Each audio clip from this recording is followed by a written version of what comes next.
zai taba yiwuwa bane. Ni fa gayan nan gaba ɗaya bana kaunar shi. Gaba ɗaya ni gayan nan bai mun bane. Kuma saboda tsabagen cuta wai sai a can dauki mota an bashi mu kuma muna nan zaune.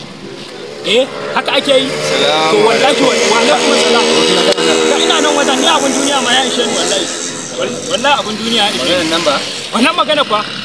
Kai ni ko wallahi in kaga na kala gayan nan to na ga na bashi da Allah bai dau mataki bane. Kuma sai in san yanda zan wallahi ai dole ne wannan mutumin ni har yanzu ni ban yadda motar ba ta ba sai an je na tambayi Alhaji Habibu cewa wannan motar ta wace ko ta in dai Alhaji Habibu ya ga min cewa shi yaba to zan iya yadda amma ni na san in zo jan Alhaji Habibu in na tambaye shi zai iya cewa ta wace ni ko wannan motar in dai ta wace bai ban ba zan iya tafiya in tare shi in sa yara a farfasa gilas din mota ni ko wannan motar fa sai da naga a rubuta sunan wallahi ya zama dole sai da naga a rubuta sunan ya zama dole wannan mota ta ce wallahi ba kauna ga ne nake Allah ban kauna kawai abin da kwata ni ba na kwata ni bai mun ba kwata Allah na dai ga yawa ni sai na je wajen boka ma Allah kuwa ai dole ne in je wajen boka ma ni dole ma fa ba zan kyala ga nan ba ka je ni ma kuma zan biyo mai ta bayan gida dole in biyo mai ta bayan gida ai ba zai yi bane ai an taro ma ya za a bashi mota haka ake yi ni